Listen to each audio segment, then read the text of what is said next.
on your phone? Something they can read? You two know. Okay. Okay. Jaya Raman Hava Kunjabi Hari Radha Madhava Kunjabi Jaya Radha Madhava Kunjabi Hari Jaya Radha Madhava Kunjabi Hari Gopi Jana Balabha Girivardhari Gopi Jana Balabha Girivardhari Gopi Jana Balabha Girivardhari Gopi Jana Balabha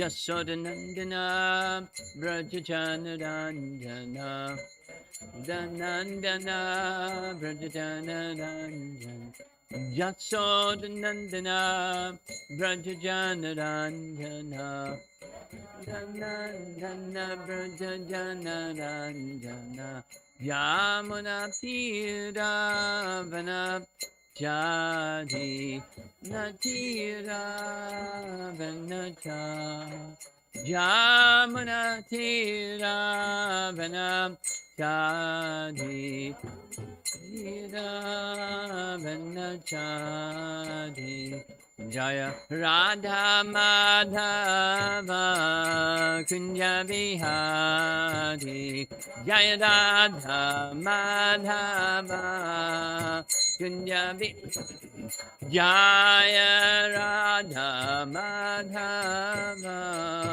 Kunja Vihari Radha Madhava Kunja Vihari Gopi Jana Balabha Girivardhari Gopi Jana Balabha Girivardhari Gopi Jana Balabha Girivardhari Gopi Jana Balabha Girivardhari Jasodanandana Brajajanarandana Nanandana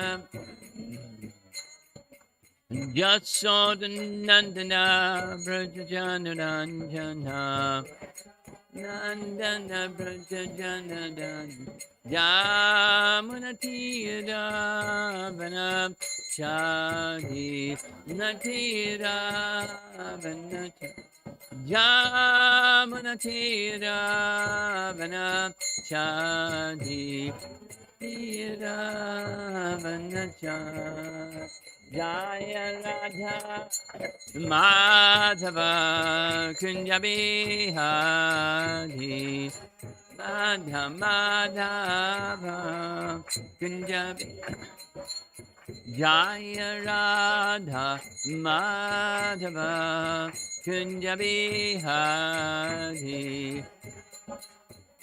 Radha Kunja Vihari Jayom Vishnu Padparamahansa Parivajagacharya Astatara Satasi Simad His Divine Grace Sri Bhakti Vedanta Swami Srila Prabhupada Ki Gora Premanandi.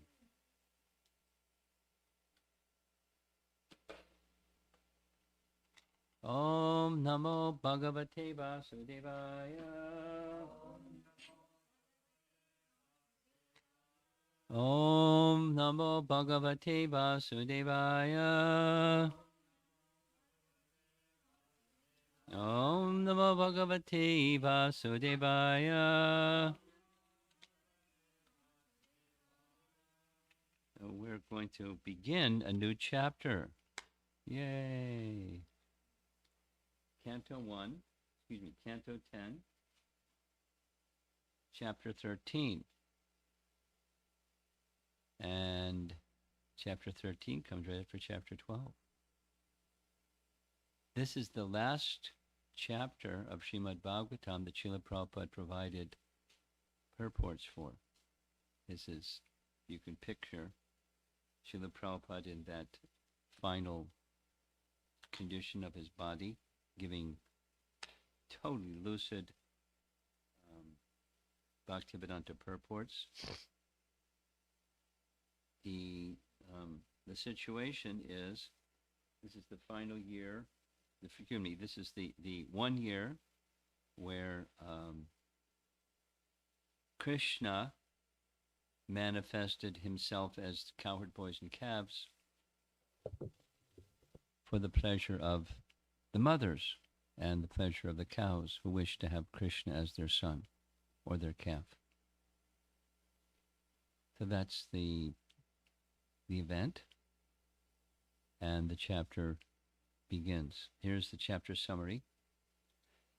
This chapter describes Lord Brahma's attempt to take away the calves and cowherd boys, and it also describes the bewilderment of Lord Brahma, and finally the clearance of his illusion.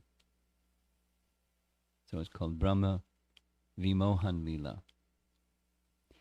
Although the incident concerning Agasara, that's chapter 12, had been performed 1 year before, when the cowherd boys were 5 years old, when they were 6 years old, they said, it happened today. What happened is this. After killing Agasara, Krishna, along with his associates, the cowherd boys, went for a picnic within the forest. The calves, being allured by green grasses, gradually went far away, and therefore Krishna's associates became a little agitated and wanted to bring back the calves. Krishna, however, encouraged the boys by saying, you take your tiffin. We don't know if they had tiffins at that time, but take your tiffin without being agitated. I shall go find the calves. And thus the Lord departed. Then, just to examine the potency of Krishna, Lord Brahma took away all the calves and cowherd boys and kept them in a secluded place. Paragraph. When Krishna was unable to find the calves and boys, he could understand that this was a trick performed by Brahma. Then the Supreme Personality of Godhead, the cause of all causes, in order to please Lord Brahma, as well as his own associates and their mothers, expanded himself to become the calves and boys, exactly as they were before. In this way, he discovered another pastime.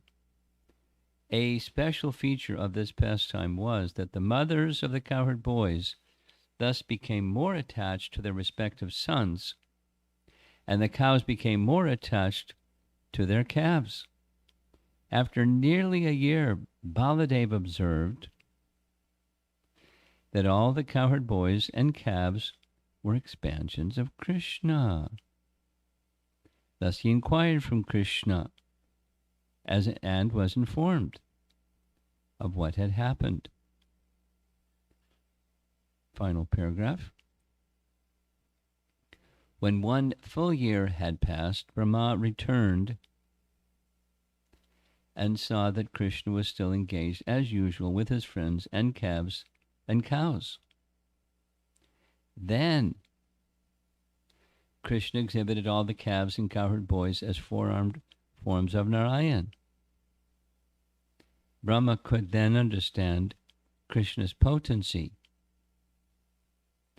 and he was astonished by the pastimes of Krishna, his worshipable Lord. Krishna, however, bestowed his causeless mercy upon Brahma and released him from illusion. Thus Brahma began to offer prayers to glorify the Supreme Personality of Godhead. That's chapter 14. So now here's the first verse of chapter 13, or at least, we'll begin. And the translation reads, Srila Shukadeva Goswami said, "O best of devotees, most fortunate Parikshit, you have inquired very nicely, for although constantly hearing the pastimes of the Lord, you are perceiving his activities to be newer and newer." And purport by Srila Prabhupada. Unless one is very advanced in Krishna consciousness, one cannot stick to hearing the pastimes of the Lord constantly. Nityam nava navaya manam. Even though advanced devotees hear continually about the Lord for years, they still feel that these topics are coming to them as newer and fresher. Therefore, such devotees cannot give up hearing of the pastimes of the Lord Krishna. Premanjana Charita Bhakti Vilochanena Santakstadaiva Hridayeshu Vilokayanti. The word Shantaha is used to refer to persons who have developed love for Krishna. Yam Shama Sundaram Achintugana Sarupam Govindam Adipurusham Tamaham Bhajami. Parikshit Maharaj, therefore, is addressed as Bhagavatottama, or the best of the devotees, the Uttama amongst the Bhagavatas. Because unless one is very much elevated in devotional service, one cannot feel ecstasy from hearing more and more and appreciate the topics as ever fresher and newer. That's Prabhupada's purport. Here's Vishwanath Chakravarti Thakur. The 13th chapter describes the picnic, stealing of the calves and cowherd boys, the illusion of Brahma, the appearance of calves and boys from Krishna's form, Krishna, whose portion of a portion causes the creation of universes and the bewilderment of Brahma, showed himself as the source of delight to all Vishnu forms, the bewilderer of Baladev, and the source of all powers to Brahma. Shukadeva addresses Parikshit as the best of the devotees. Oh, how am I the best among devotees? Well, you always take the topics of Krishna as fresh. Even if hearing before, you hear the topics with relish as if you had not heard them before. Probably we've all heard this pastime many times. There's a key. Hear it as it's ever fresh.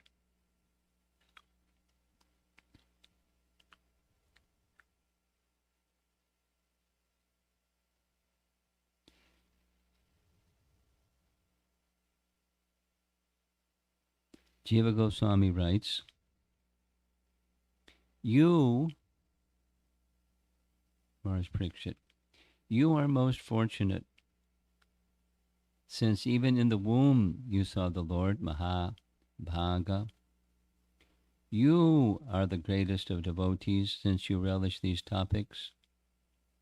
He beckons him twice, since Parikshit is absorbed in Krishna with prema. Your question is good, because in hearing topics of your master, they become ever fresh for you.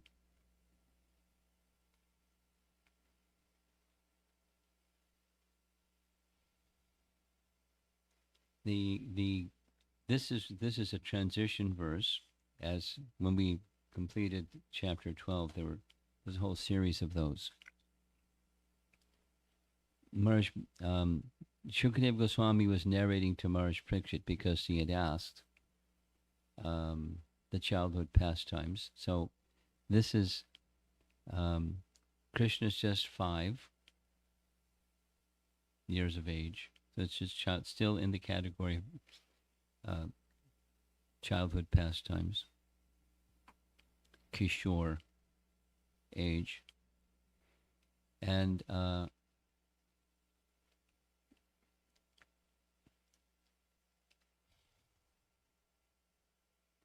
according to Rupa Goswami and according to Jiva Goswami, some research discloses that in Krishna Loka,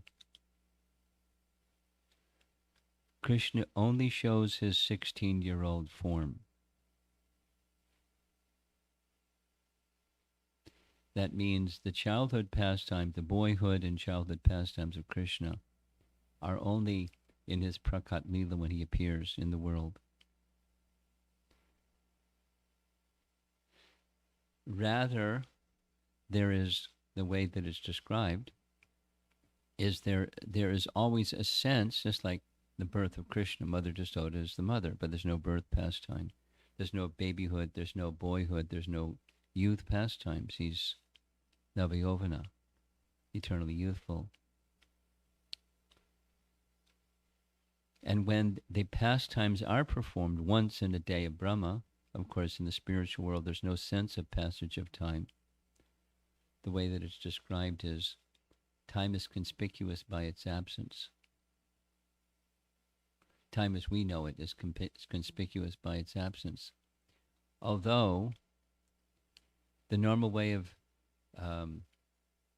evaluating time is the movements of the sun.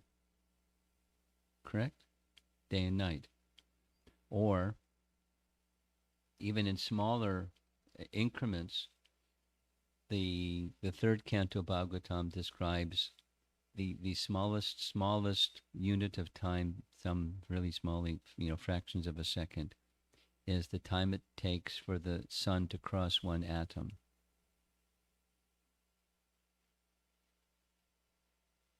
Paramanu. Anu and Paramanu.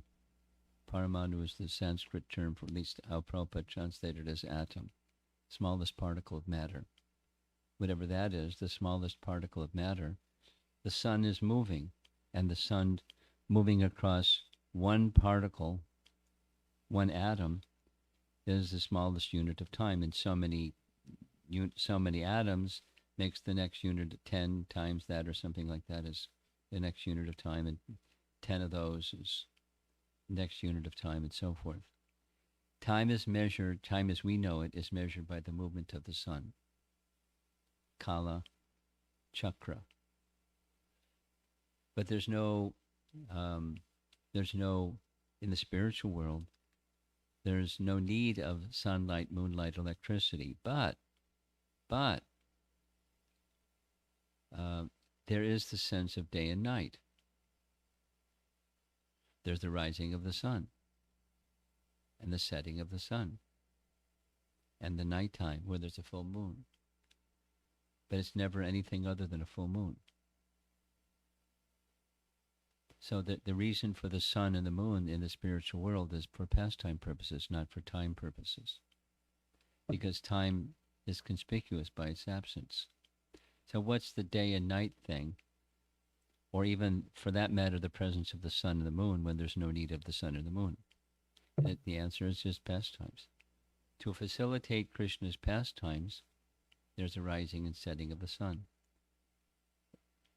But it's, the rising and the setting of the sun in modern astronomy is described one way, and in Vedic cosmology is described in a different way. And then the seasons in modern astronomy is described one way, in Vedic cosmology is described in a different way.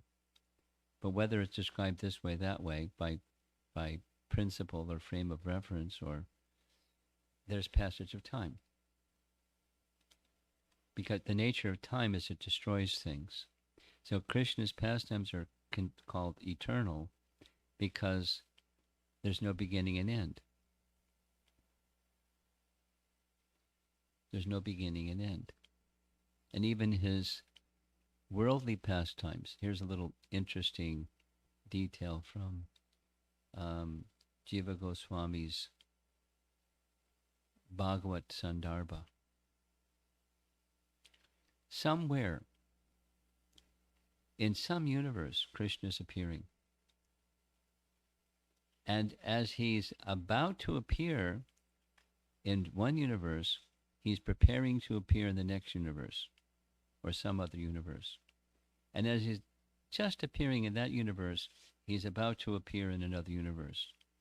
And so he's eternally being born, which materially speaking is not possible because birth is an event. And after birth, the event has happened. But Krishna is eternally being born, even in this realm, Nitya Lila. And in the spiritual realm, there's no birth pastime, but there's the mood of the pastime of birth.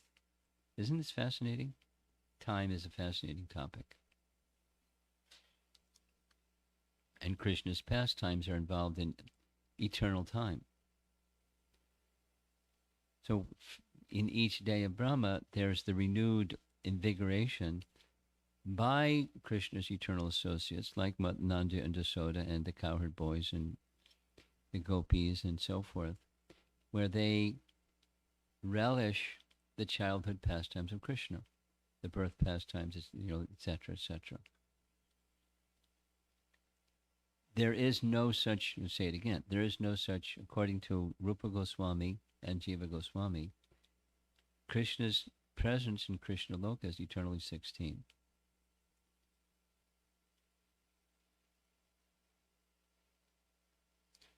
But there's a sense that everybody has of his presence before he was 16, although there's no youthful boyhood birth pastimes.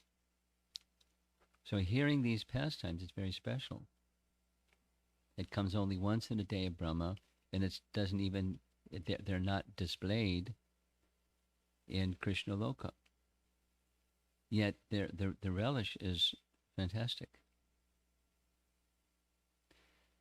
So from the previous chapter, what got me going off in this direction is, from the previous chapter, hearing from Shukadeva Goswami, Maharaj Parikshit says, "Oh, best of the Brahmanas, how fortunate I am to hear all these wonderful topics from you." And it's true. I mean, if we could sit and hear Shukadeva Goswami narrate anything, oh, how fortunate. And specifically even, he's hearing, and he's very eager to hear further and further, topics of Krishna's pastimes in Vrindavan. And so he's asking further, and he's asking further, and he's asking further. It's not like, we should understand, that it's not like he hadn't heard them before. He's born in the royal family, where his grandfather is Arjuna, and their dear cousin is Krishna. We can be sure. In fact, the Bhagavatam says he would regularly hear, he would be in a situation where reciters would recite the pastimes of his grandparents and Krishna. He wasn't unaware, but he's so eager to hear, as if he's hearing for the first time. He's not hearing for the first time, but he's very eager. So this eagerness to hear, and the good fortune to hear from someone like Shukadeva Goswami about these wonderful pastimes, it's very special. And Sutta Goswami, after, this is now the conclusion of the previous chapter, Sutta Goswami says that when Shukadev Goswami heard these questions, Shukadev Goswami lost external consciousness. He went into a ecstatic trance, deeply absorbed in thought of Krishna and Krishna's pastimes. And with great effort, he regained external consciousness in order to respond. And this is his first response. You're a wonderful devotee. You're a most fortunate devotee to have this eagerness to hear topics about Krishna, as if you have never heard them before. To you, they're newer and fresher, and it's like that for one who is eager to hear. I mean, we could say the same thing for the Mahamantra. It's, there's mechanical chanting and there's other than mechanical chanting. And the other than mechanical chanting is when there's an eagerness to hear. Not just make the sound, because that's mechanical chanting. Like Bhakti Siddhanta Saraswati Thakur wrote, that chanting is more than making a sound. You can make a machine that makes the sound. Or you can train a parrot to make the sound. And little story. Some years ago, many years ago, maybe 20 years ago plus, the devotees in Mayapur had a parrot. And they put the parrot in a cage, and the cage for the parrot was right at the top of the stairs that you had to go up to get to it's just a floor above what was then the old temple of Radha Madhava. So when you go up to the top of the stairs, the devotees would hang around the place where the bird cage was, and they had trained the devotee to say Krishna's name, and to say Hari Bol, and to say Radhe. So the devotees were standing there, Hari Bol, and the parrot would repeat, Hari Bol, and Hare Krishna, Radhe, Radhe. But Prabhupada said, if one chants parrot-like, what is one likely to chant at the time of death? Squawk, squawk, squawk. If it's not real chanting. So I was in Mayapur. I decided one time I wanted to stay after the Gaur Purnima festival. I mean, in those days, the Gaur Purnima festival was crowded, but not like today. Like today, in the recent years, pre-COVID, it's a sea of people. It's a pickpocket's heaven. Just packed up with people everywhere. But so I wanted to stay. So I stayed. And what happened was there was a sudden change of the temperature. It went from comfortable to really hot. But before the comfortable to really hot, there was strong winds. And with the strong winds came hailstones. And the hailstones as big as golf balls, really big. And the golf balls, the hailstones are hitting the bird cage. And the bird wasn't saying Hari Bol. The bird was saying quack, quack, quack. Exactly like, because I was on the veranda, I saw the thing happening. Mechanical chanting is better than not chanting, but mechanical chanting, according to Bhakti Siddhanta, is not real chanting.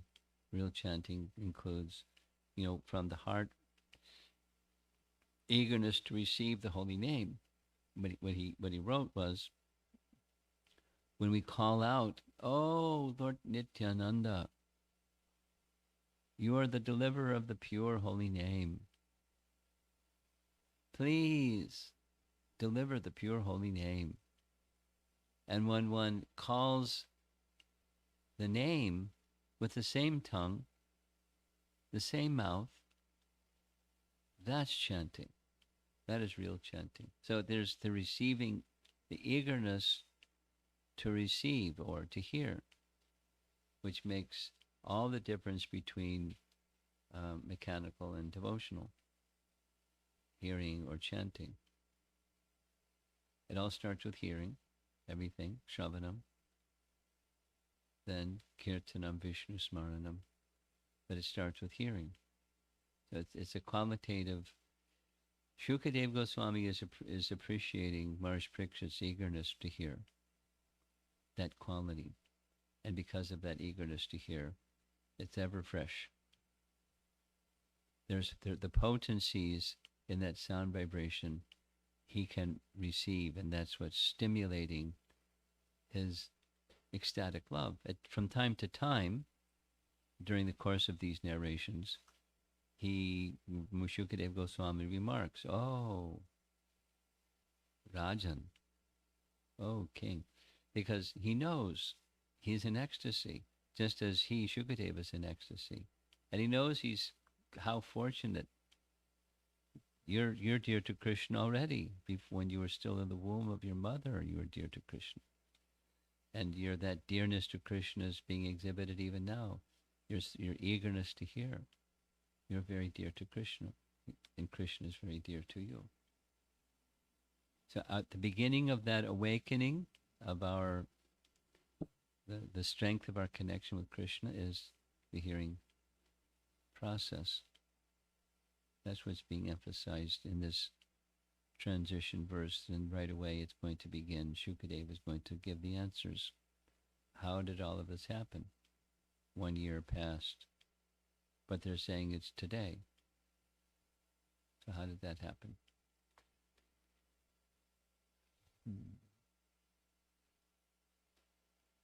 I think I'll end with that.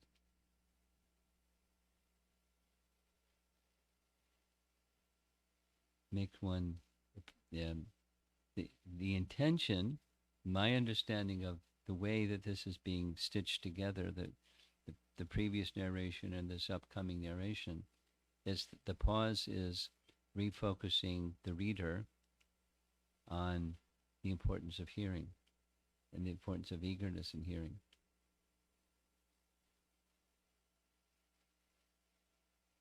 It's to stimulate our attentiveness. The pastimes themselves are really nice, really easy to be attentive. Let's see if there's some discussion.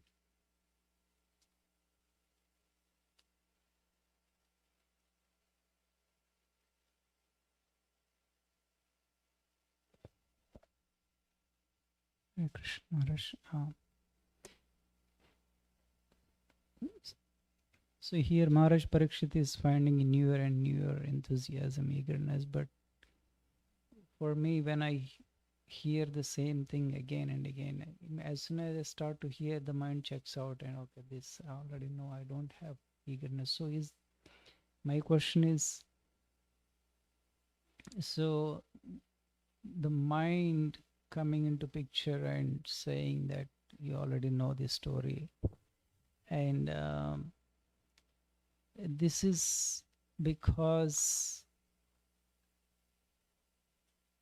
I mean I think the better way to say is that how can I get out of that mental platform and then come to actually, or the other way, should I just, even though mind is saying that should I continue to hear and then I develop eagerness?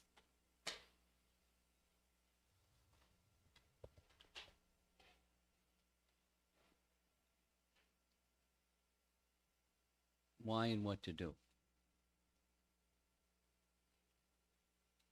We're our training, our conditioned training, is information processing.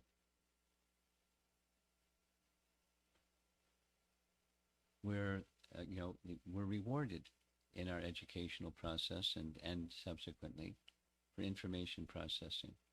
That's the paradigm of our modern education. So, since we've already heard it, and the orientation is information processing, where's there something new? So that's the why.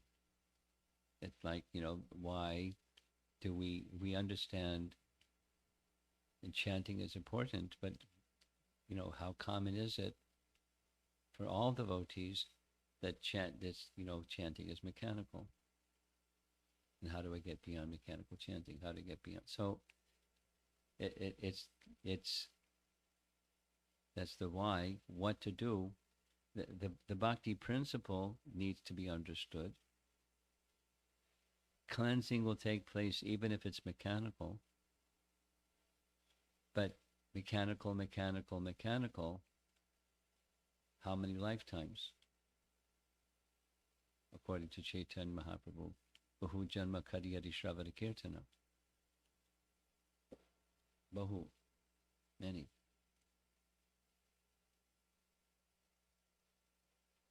So the attention, along with the activity of hearing, the attention needs to shift to the bhakti principle. What's that? What's the bhakti principle? The bhakti principle is we're going to hear some sound anyways, and we do hear sounds anyways. So the bhakti principle is hear, for starters, hear that which is in relation to Krishna. So that much is already there within your question. And hear that which is in relation to Krishna. And, what's the purpose for that? Hearing topics in relation to Krishna. So we can become aware of the potencies that are invested in the topics in relation to Krishna. There are potencies. Nijya Sarva Shaktis. There's all spiritual potencies even in Krishna's name. Each and every name. So being aware of the potencies is a good beginning. But then what's the purpose of those potencies? What's the purpose of my being exposed? Okay, cleansing, great. I want to be cleansed. But what's beneath the contamination? What's that? What's the cleansed state like? And it's attraction for Krishna, or the desire to be in service to Krishna. Let my tongue and my ear be engaged. Sevan mukhi jiva dao. Swami Sparatyada. Atakshi Krishna namadi. Nabhaved grayam indriyai. The senses are in. We will never. The senses will never be able to reach Krishna. So the information processing paradigm isn't going to get us there. So something needs to, some additional or more mature stage, an awakening stage of a desire to connect with Krishna, a desire to by the medium of service. The mood. You heard this the other day. This dasyam, or service, that's who I am. And that carrying that understanding, embracing, imbibing that understanding, my existence is meant for Krishna's pleasure. So my hearing is meant for Krishna's. So it's awakening of that consciousness. That's the bhakti, service to Krishna consciousness.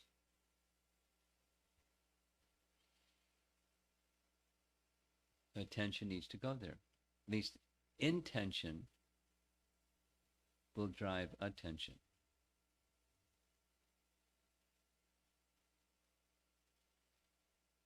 The information processing way of learning has an intention.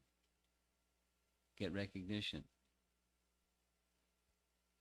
Succeed. Get into a good school. Get a good job. Get money. Enjoy. That's the paradigm. The higher consciousness paradigm is off to the side.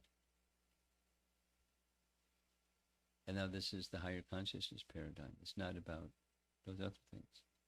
So we have to cultivate. And there's not, in the world in which we live and all the pressures upon us, there's not a whole lot of reinforcement. There's a lot of reinforcement for the other, more and more and more. Continue with career expansion and development and economic prosperity and more and more and more. There's lots of encouragement for that. Lots of support structure for that. So this other is just, it takes a nurturing in good association of giving attention to the purpose.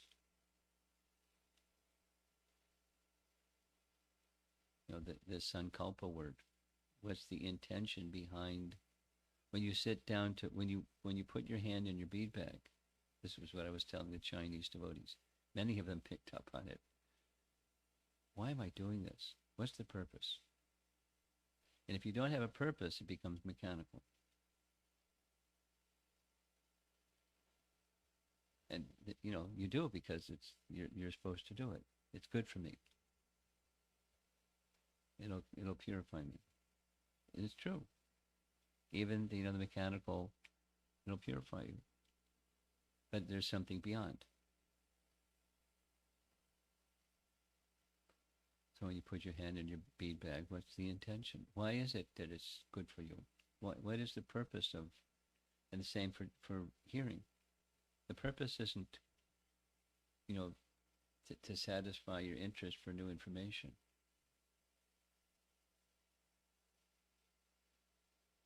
It's relishing topics of Krishna. And, stimulations of ecstatic love for Krishna through the various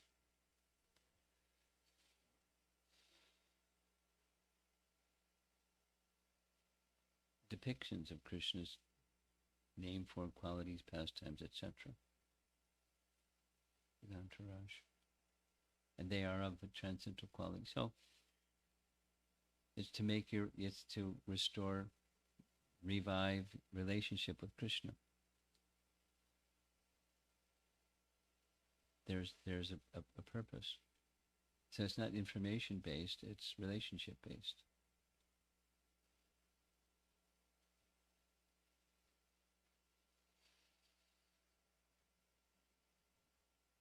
A bhakti life externally may look the same, but internally it's quite different. People are hearing music, people are dancing, people are singing, people are eating, people are raising families, people are this and that. And the devotional life is something else. Internal.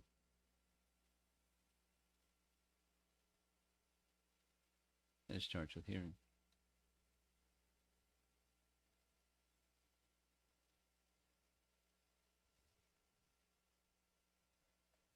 You texting a message to somebody? Oh. You have a question?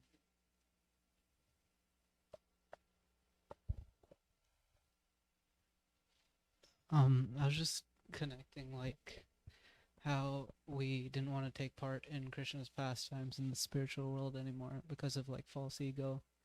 And so it came down here. Is that also related to not wanting to hear Krishna's pastimes eternally or constantly? Is that also due to false ego?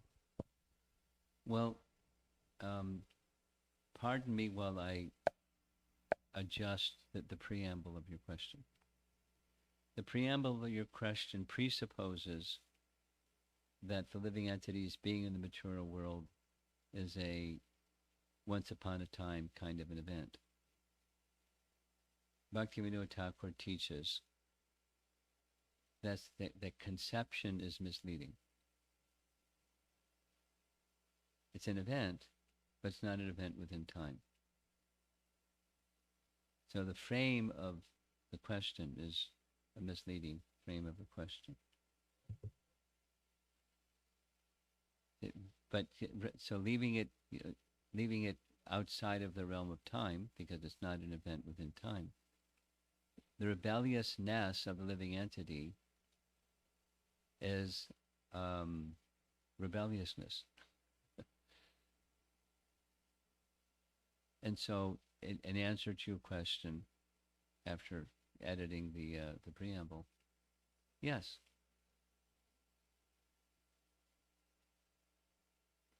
it is not the once upon a time we were in the spiritual world and we looked at our watch and said, you know what,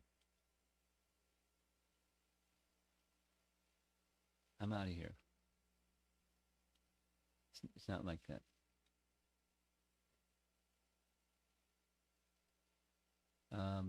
But it's a consciousness that the attraction for the all attractive is covered by illusion, and we're attracted by illusion. We're not attracted by the all attractive.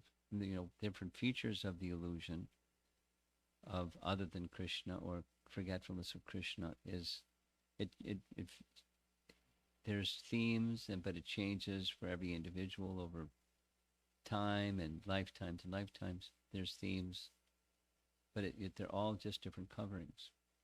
So that covering is provided because of, back to your question,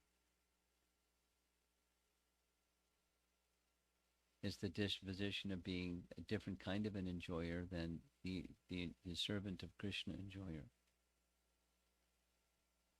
And the servant wants to hear again and again the glories of their master, and they hear it newer and fresher as they hear it again and again, because there are such newer and fresher potencies, unlimited, within each pastime, within each name, within each. So we're not experiencing that, yes, because of a rebellious. You use the word false ego, a rebellious attitude. I want to be Icha Dvesha Samutena Dondva Mohina Bharata. I want to enjoy Icha. I want to be the supreme enjoyer. Dvesha. Somebody else is in that position. So, yes, just modifying the context. Yeah.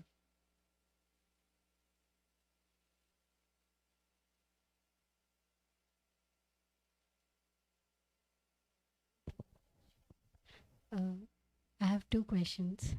First one is uh, at this moment we feel like we have eagerness to do more and more service to Krishna, or at some point of time we feel that, but a later point of time our mind or our material works or anything holds us or something. So how to develop that more and more consciousness to have that stability towards. Utsahan Nishchayat Dhairyat. You know the verse? Nectar of instruction. You familiar? I heard. Utsahan, enthusiasm. Nishchayat Dhairyat. Patience and conviction. So we engage in the bhakti process, taken up in that way, you'll get you there. Now there's unsteady bhakti that precedes steady bhakti, and there's no bhakti that precedes bhakti. But when bhakti begins, which is, us, sine curve, it's unsteady. Sometimes more, sometimes less. Sometimes more, sometimes less. So how do you get steady? That's your question. Anartha vritti, and so that's the obstacles get cleansed. How do you do that? Bhajana kriya, devotional practice, through the thick and the thin, through the ups and the downs, and you just in good association, and apply yourself like this discussion over here. Not just in the behavior or the activity, but the the eagerness to connect. It's not exactly the more and more.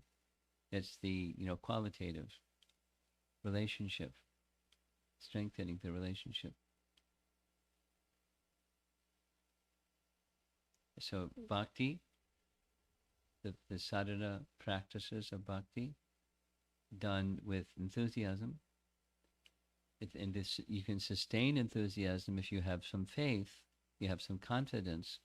It's going to take you to the goal, even when it gets thin, not only when it's thick.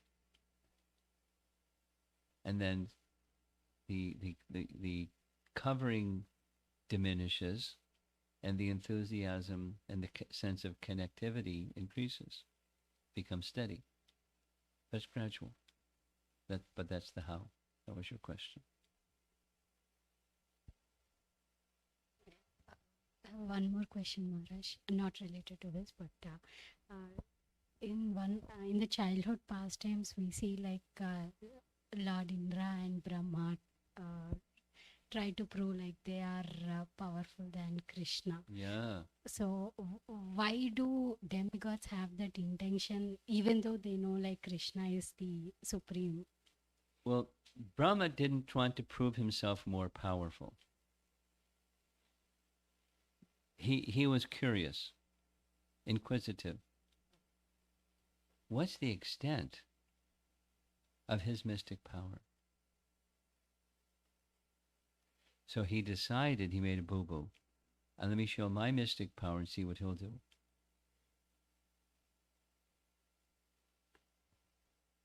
He wasn't trying to surpass.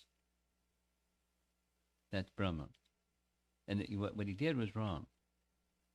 I mean, he interrupted Krishna's pastimes. And he stole the calves and cowherd boys. You don't steal anything. But he did. Wanted to see let's see what Krishna will do. What's the extent of his mystic power? Krishna understood his desire, and Krishna fulfilled his desire. He showed him there is no limit to his mystic power. No limit. Not like, wow, that was really good. No limit. And he realized it. He gave him, with the section we read said, the introductory, he removed the illusion of Brahma.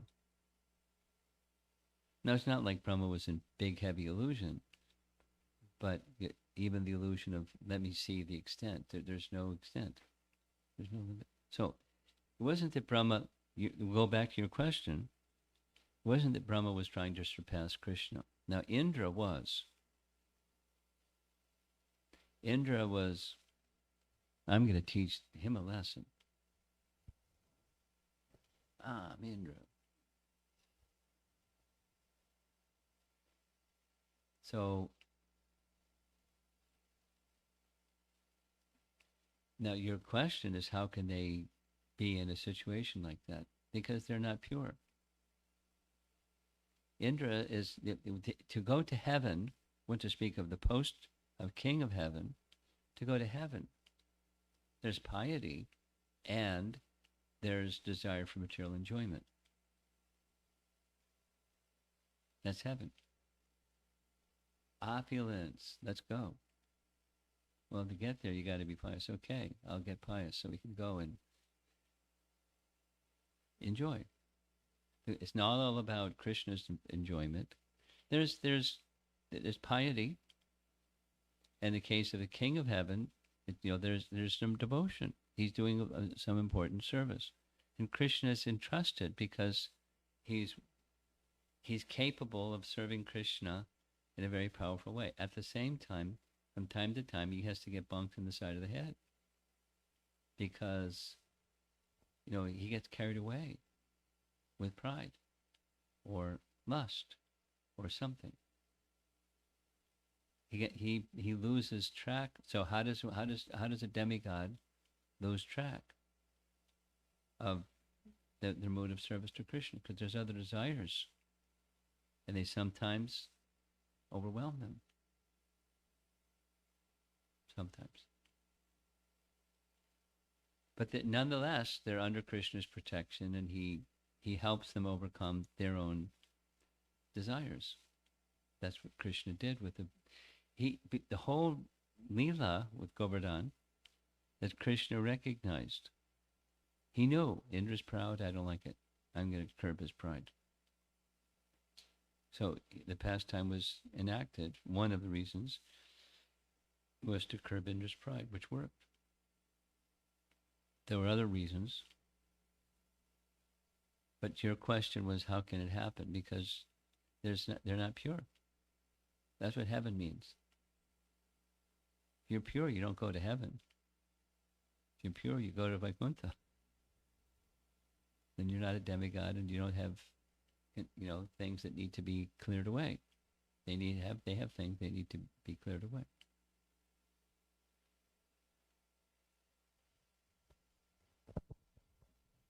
And Brahma is a very, very special position in the whole of the universe. He is the original preceptor. He's first one to receive knowledge of the Vedas. He's looked up to by all the demigods. He has, he's eminently qualified. Still, he did what he did.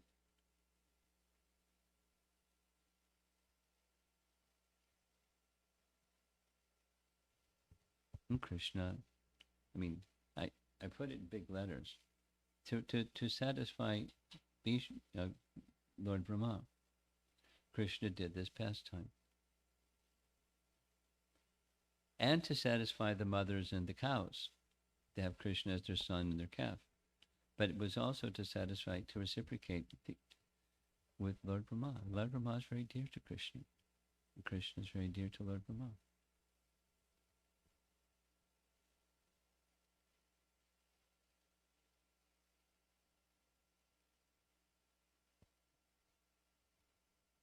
Okay?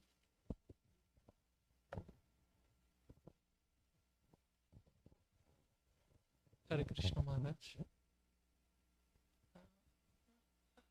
I have like two problems I was going through. One is, she asked already, one is like, but with mercy of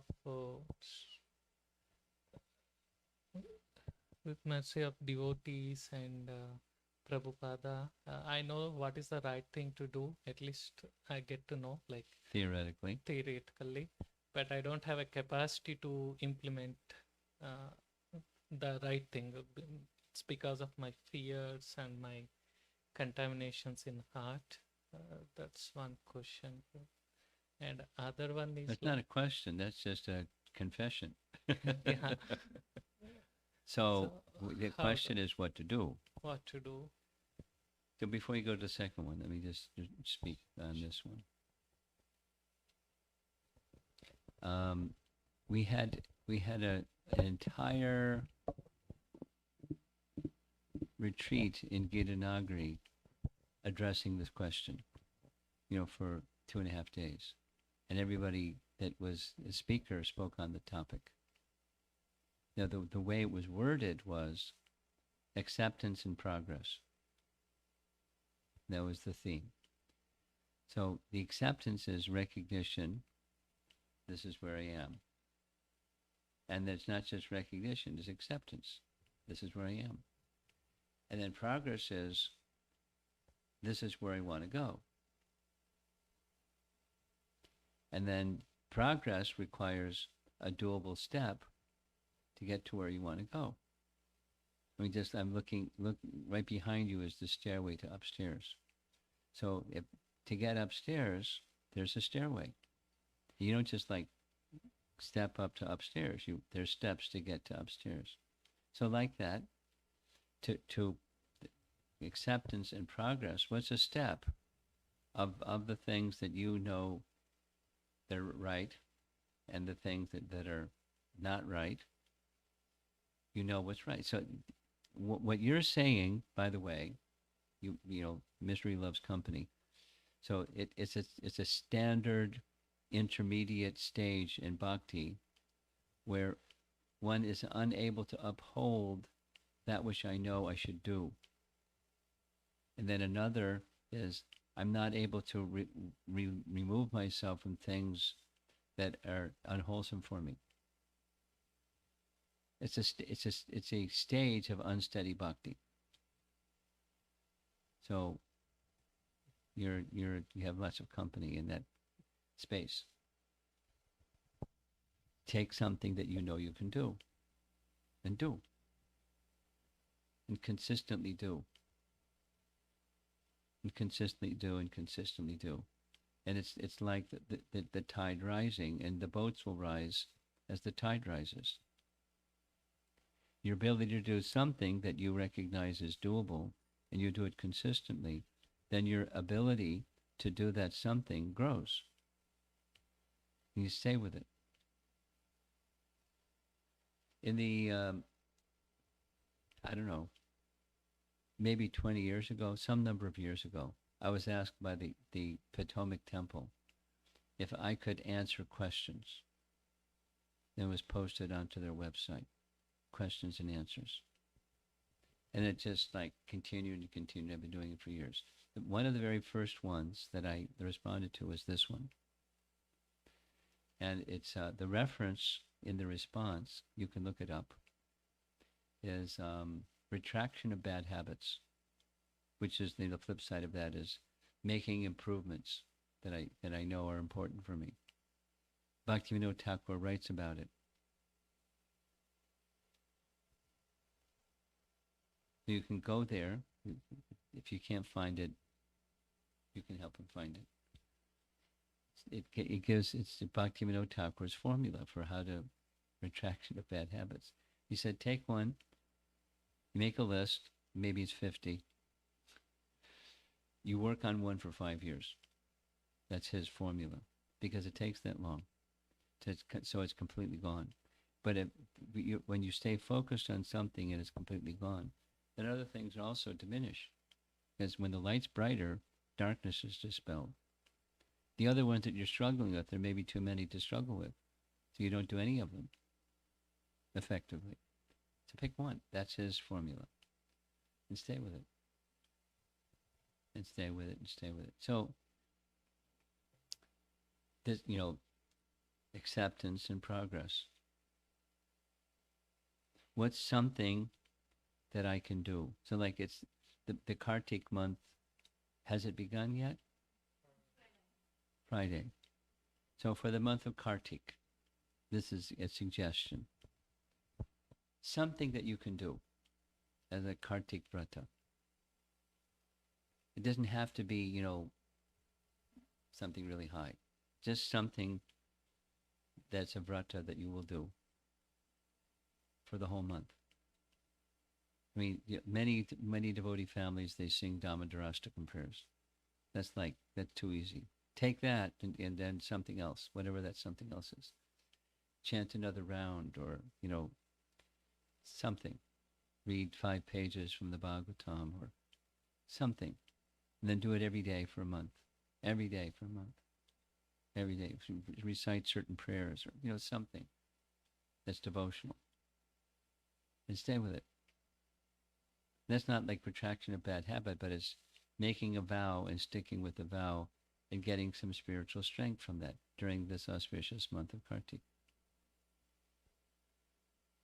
It's a principle. That's, acceptance and progress. It's a step of progress to gain strength, gain a sense of connection with Krishna.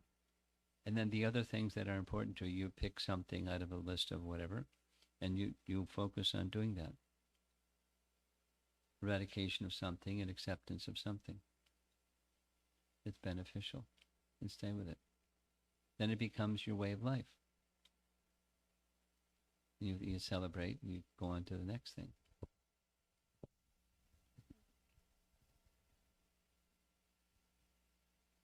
The basis and support is everyday sadhana. For cleansing and uplifting. Eradication of unwanted things, awakening of wanted things. Your core sadhana. And devotee association. Those are our main supports. Mercy of Krishna comes through those channels.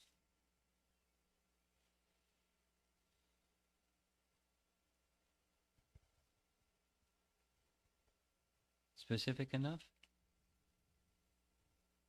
Next question. You forgot?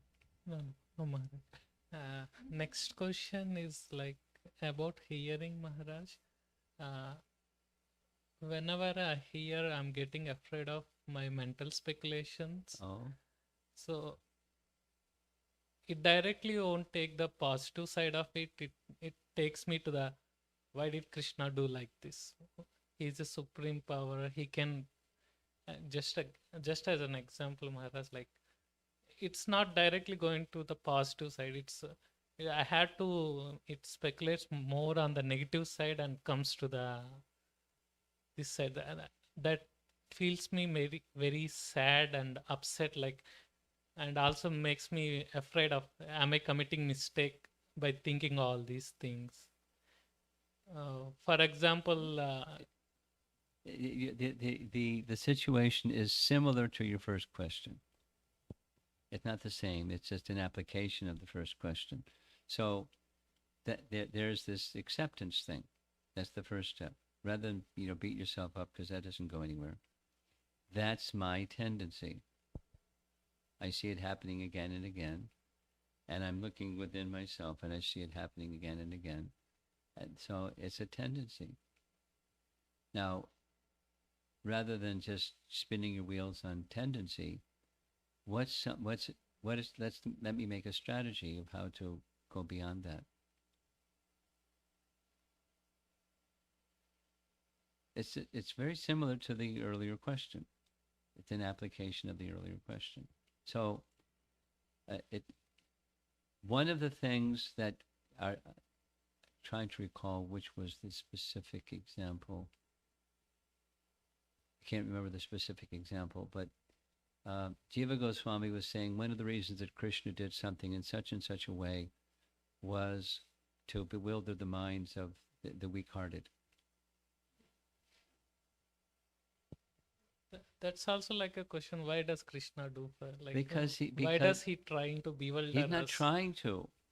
We want to, and he's reciprocating with what we want to.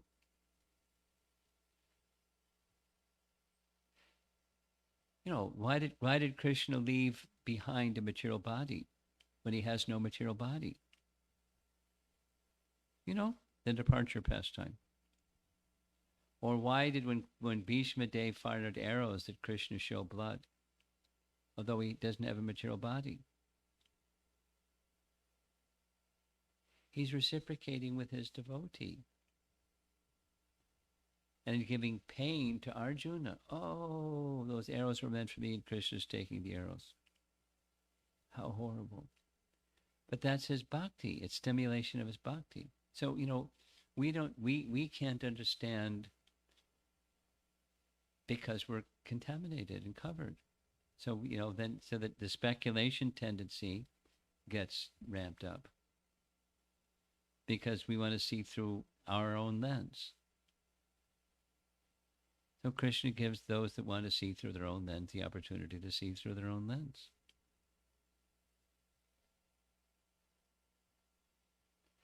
The words that Krishna spoke to the washerman and the words that Krishna spoke to the weaver were almost the same Sanskrit. It'll be very pious of you if you offer such and such for Balaram and myself in the cowherd voice. And the weaver went nuts. And the washerman went nuts. And the weaver was delighted. So, to one person appears this, and to another person appears that. And Krishna just reciprocating with each of us. And he's not accountable to your mind to do it the way that you think he should do it. You just have, but why does he do things in certain ways so that some people are going to speculate and say speculative things? Because people want to speculate. So but his higher purpose is reciprocating loving dealings with his devotees. Not just the ones in Krishna book, but in everyday life today.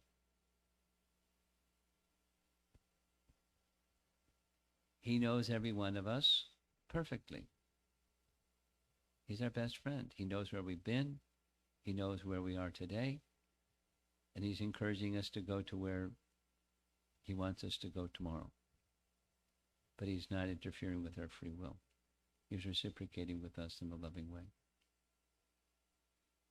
And we wouldn't design things the way that Krishna designed things, because we're not all knowing, we're not all powerful and all loving. But he doesn't do things in any other reason. Like a question came up the other day in one class about Krishna getting angry. And he's like, he's not supposed to get angry. Why he's not supposed to get angry? There's transcendental anger. It's not anger like us. Why is he not supposed to get angry? He gets angry for the benefit of others and to enjoy a certain mood of love. We don't see that way because we got our own lens of, right and wrong, and our own value system and our own, own stuff.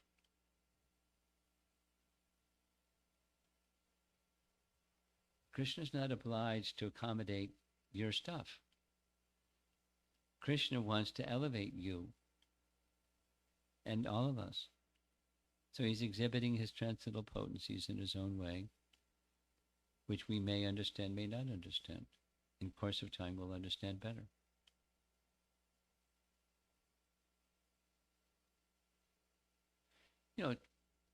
You're a parent.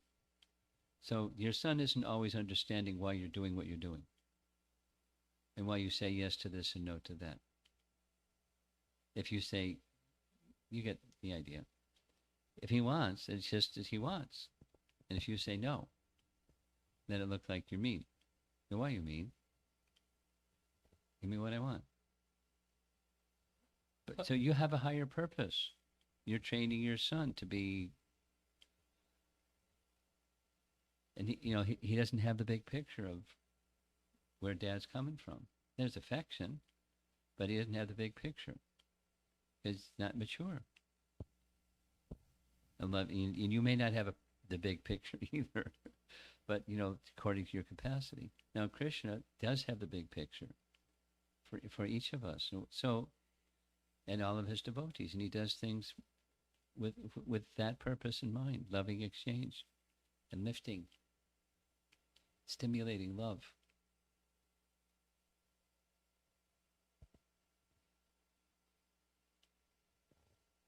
For me, it's not like I'm trying to understand what Krishna is. It's automatically going there, Maharaj. It's like I don't want to contemplate it, but still thoughts are coming. Well, that's you said it already. It's a conditioning or a contamination or a covering or whatever the label. And there's acceptance that's I have such a tendency. Now Krishna knows you have such a tendency.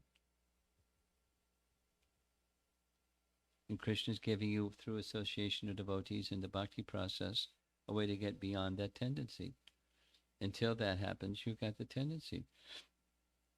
It's not like shrug my shoulders, okay, that's it. You want to go beyond it. That's this progress part. So let me take up the process earnestly, sincerely, even while I have this tendency, and try to go beyond, overlook the tendency, and look to be what's beyond that tendency. The Krishna connection.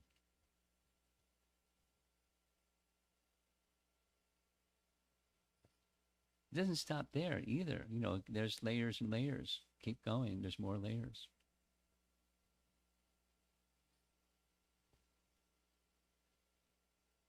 Till we're pure.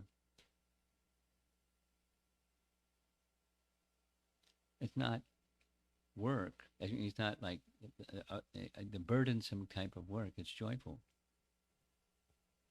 It brings us closer to what real happiness is, and real love is. Love within our family and within our community and within the heart in relation to Krishna. My fear is like, is it like a making offense to Krishna? I understand the fear. I understand the fear. Other times, sometimes I feel like, okay, I know I need to please Krishna. I'll stop hearing and just. No, that's no. very bad. And That's trying Maya. to. That's you. Maya's got you right where she wants you.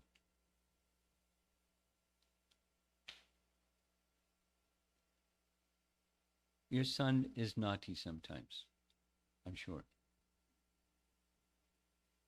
Does that take away your love for your son?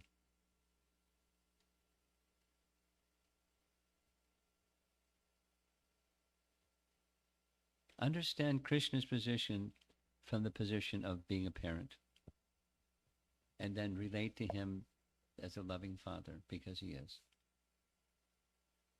He knows.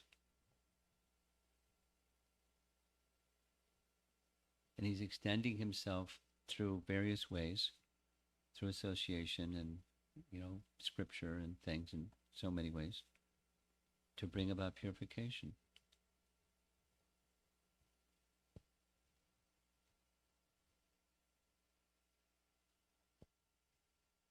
Thank you. And if your son, that's supposing, I don't know, supposing he has a tendency to throw a tantrum when he doesn't get what he wants. I don't know, but supposing.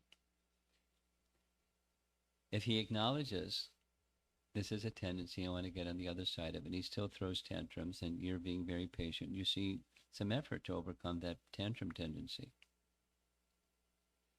How are you going to feel? Wow, fantastic. He's not there yet, but he's recognizing and he's trying to overcome. Let me help him. And that's a loving father, what to speak of Krishna.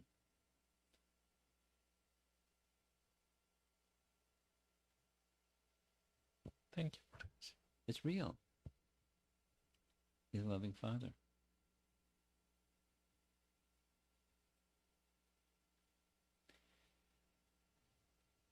Anything else? Do we have anything online? Yes? Can we do online?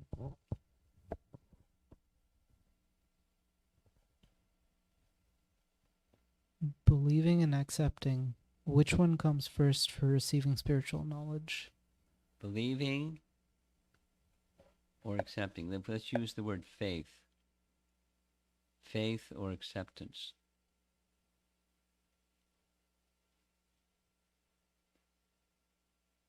Which comes first? Well, according to Rupa Goswami, everything begins with faith. Adau Shraddha. The accepting is sadhu sangha, who, so sadhus can help us understand what's what and engage us in the process of deepening our understanding of what's what. So it starts with faith.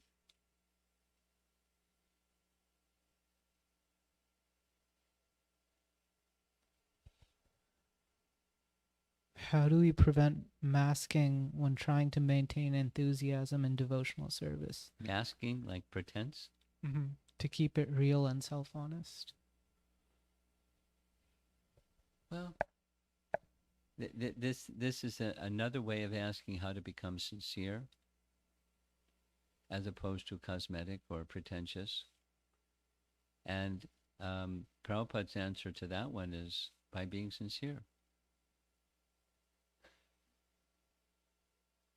Then he say, everyone knows what sincere is, so be sincere. That's how you become sincere. You cultivate moving in that direction by you choosing sincere instead of pretense. Recognizing, again, this acceptance, there's a conditioning says, I'm not there yet. There's some sincerity. There's also deluding others and even self-delusion. Yeah, I'm sincere. So